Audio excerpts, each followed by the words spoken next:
Shikues nderuar, ju përshëndesim, rikthyer sërish në aktualitet për të ndalur tashmë tek zhvillimet më të fundit mes Kosovës dhe Serbisë. Do ndalemi tek eurodeputeti austriak Lukas Mandl, i cili ka kërkuar heqjen e menjëhershme të masave ndëshkuese ndaj Kosovës dhe ai ka theksuar se masat janë të padrejta, veçanërisht në krahasim me mungesën e sanksioneve ndaj regjimit të presidentit serb Aleksandar Vučić në Serbi.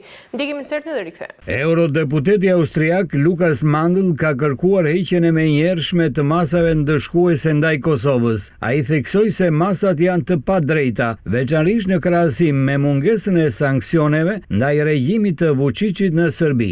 Disa ditë para përfundimit të mandatit, ish shefi politikës i jashtme të Bashkimit Evropian, Josep Borrell, rekomandoi që Kosovës të hiqen masat ndëshkuese. Megjithatë, jo të gjitha shtetet e bllokut u pajtuan për heqjen e tyre, prandaj ato vazhdojnë të mbeten në fuqi ende sot. Së fundmi nga Brukseli është bërë ditur se masat do të hiqen vetëm nëse realizohet një transfer i rregullt i pushtetit në veri. Ndërkohë, eurodeputeti austriak Mandl ka kërkuar që këto masa ndëshkuese nga Kosovës të hiqen menjëherë. Ai ka thënë se po punon që Kosova dhe Serbia të kenë një të ardhme më të mirë, ndonse ka theksuar se Serbia po bën hapa prapa në aspektin e demokracisë. Kujtojmë se masat ndaj Kosovës ishin vendosur në qershor të vitit 2023 si përgjigje ndaj përshkallëzimit të situatës si sigurisë në veri të vendit, ku kryetarët shqiptar në rrethana të tensionuara morën detyrën për të drejtuar 4 komunat veriore. Mirë, kemi ndjekur insertin dhe për diskutuar ditën e sotme mbi këto zhvillime kam të ftuar zotin Isem Berisha. Zoti Berisha, ju përshëndes, kënaqësi. Shëndetje edhe për ju. Zoti Berisha, ta nisim pikërisht me insertin dhe me atë që ka deklaruar eurodeputeti austriak. Si e shpjegoni faktin që tashmë masat ndëshkuese ndaj Kosovës vazhdojnë të mbeten në fuqi, ndërkohë që disa shtete të Bashkimit Evropian refuzojnë të heqin pavarësisht edhe rekomandimeve të fundit? Një para, heqja e masave në logjikën më të thjeshtë ndodh kur heqen shkaqet që i kanë vendosur ato masa, apo? Borrell atje doli në fund mandatit ka deklaru se duhet t'i heqen masat, po Borrell dhe Lajçak i kanë vendosur ato masa. Procesi politik që kanë udhëhequr ata të dy, e që ka qenë dështim diplomatik i Bashkimit Evropian në këtë proces, kthim mbrapa i tërë procesit dialogut nga një marrëveshje all in one me Njorjen. E mbanin mend këtë procedurë se ne nuk mund ju ikim këtyre proceseve se si kanë ardhur deri këtu. Zdia jemi në linjë prapë. Po nga ajo all in one ndodhi rikthimi i procesit pas ardhjes së qeverisë Kurtit në pushtet, në reformatim dialogut dhe gjitha marrëveshjeve, dhe u larguan edhe nga marrëveshja e Washingtonit, edhe nga all-in-one me njojën e Brukselit që e zëvendësoi atë të Washingtonit, dhe kaluam në një marrëveshje, një plan franko-gjerman përmes zotit Borrell dhe Lajçak, dhe një statut të Bashkimit Evropian që krijon një autonomi territoriale politike atje, por edhe planin franko-gjerman me pikën 7 që po ashtu promovon një eksterritorialitet për gjitha lokacionet e objekteve religjioze dhe vendbanimeve tjera në brendit Kosovës, që do të thotë e dezorganizon aspektin kushtetues. Tani deklarata e zotit Borrell, si duhet merret? Si një retorik për ndonjë vot nëse i duhet prapë, se unë besoj që garon më për Parlamentin Evropian, apo për të mbuluar moralisht dështimin diplomatik që ka pasur në procesin e dialogut, ndërmjetësimit dialogut në Kosovë? Kjo është logjika dhe nëse marrin mend kur ka ndodhur Banska, kam thënë, kjo është skenari 4-shës që ulen në Bruksel.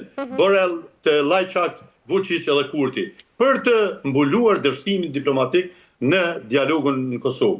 Dhe shkaqet që sollën deri tek masat ishin pikërisht zhvillimet zgjedhore në veri, kur me 200 vota, 180 vota për saktësi, u zgjodhen 4 kryetarë komunash, që në aspektin kushtetues dhe ligjor ishin gjithçka okay, ashtu pranuar edhe nga mbikëqyrësit ndërkombëtar fatkeqësisht, por legitimitet politik nuk kishin, sepse janë 45.000 votues që janë komunitete tjera.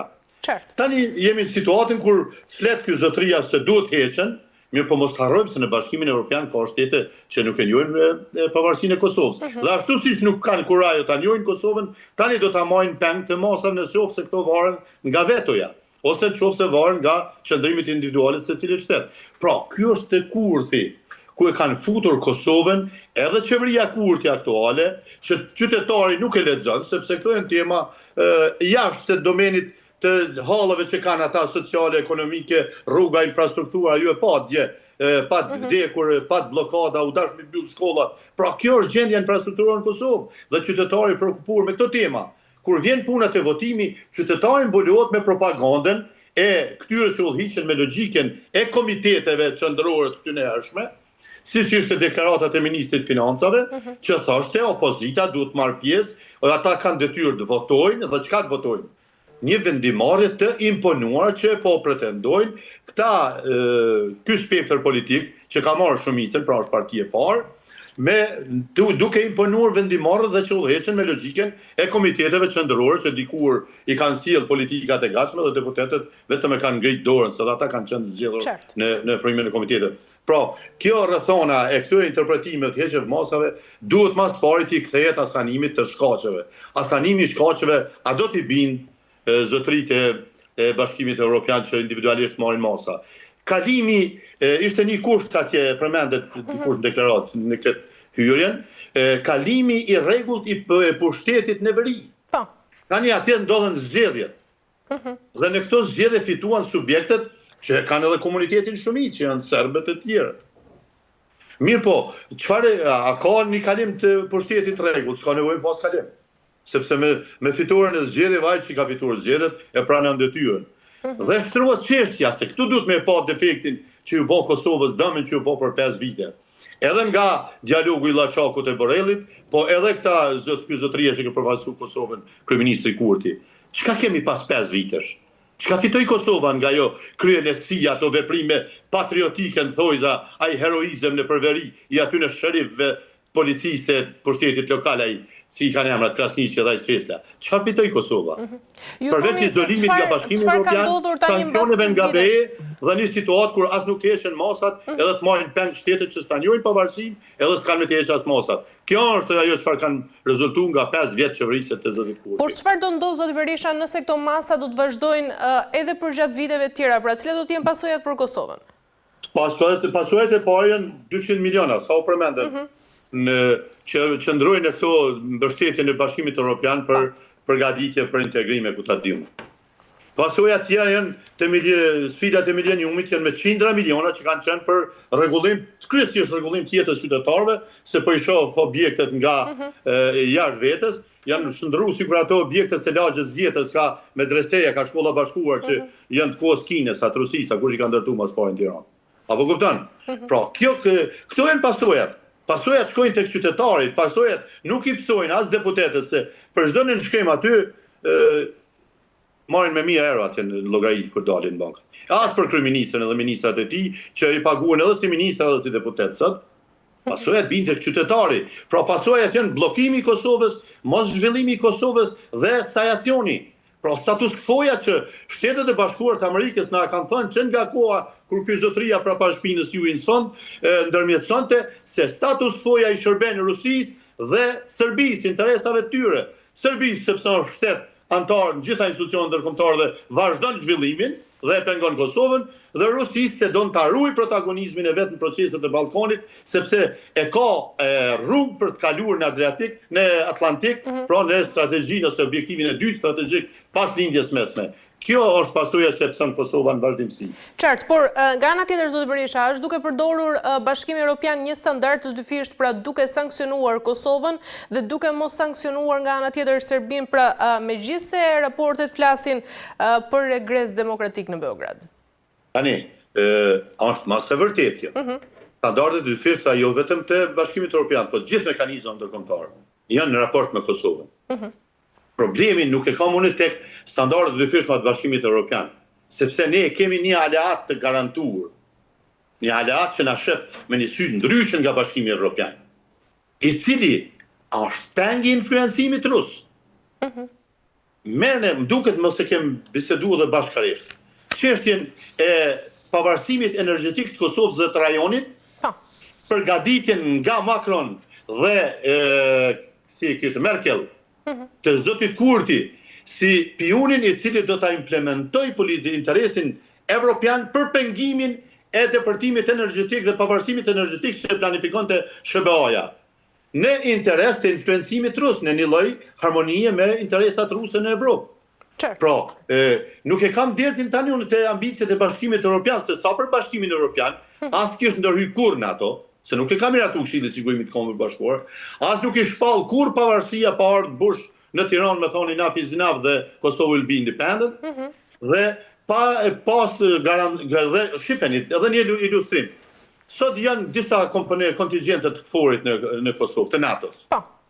Edhe po të heqën gjithë tjerë, përveç amerikanëve, çfarë ndodh në Kosovë? Asgjë do të ndodhë. Po u heqën amerikanët, çka ndodh në Kosovë? Hyn Serbia për 24 orë. Dhe merr komplet edhe këta zotërit ikin prej këtu. Prandaj mua nuk më shqetëson se mënyra se si sillet Bashkimi Evropian dhe çfarë qëndrimi mban. Shqetësimi është madh. I madh është se si sillet Kosova dhe sa Kosova i ushqen këto objektiva ogur zeza dhe vendeve të caktuara të Bashkimit Evropian ndaj Kosovës. Dhe se si Kosova, qeveria Kosovës, në vazhdimsi që nga ardha në skenën politike e kësaj qeverie me 22 mars 2020, e pastaj qeveria e dytë me 2021, ka qenë luftë permanente për duke nxitur anti-amerikanizmin në Kosovë, duke refuzuar dhe penguar çdo objektiv amerikan për Kosovën dhe rajonin. Dhe këtu e kanë etabluar dhe kanë vendosur në kryet këtij budalleku, kësaj qeverie rajonale, Albin Kurtin. As Vučić është i etiketuar nga SBA-t, as kur një lider rajonal. Albin Kurti është lideri i anti-amerikanizmit sot në rajon dhe në Kosovë, me qendrën në Kosovë. E Kosova i ekziston, mund të mbetet si shtet, vetëm në sajt e garancës së Shtetit Bashkuar të Amerikës. Pra, problemin e kem të brendshëm, nuk e kem problemin se disa vendet Bashkimit Evropian, se ne e dim cilat janë, sa na mbështesin si shtet, si koketojnë me Rusinë, si koketojnë me Serbinë, etj. Problemi është të politikë bërja brendshme dhe orientimi që ky komb, nuk flas veç Kosova, por kombi shqiptar, e ka bërë një herë mirë, ai është drejt perëndimit dhe Shtetet Bashkuar të Amerikës. Integrimit euroatlantike. Këtu është defekti, pra brenda klasës politike të Kosovës e jo tek aleatët evropianë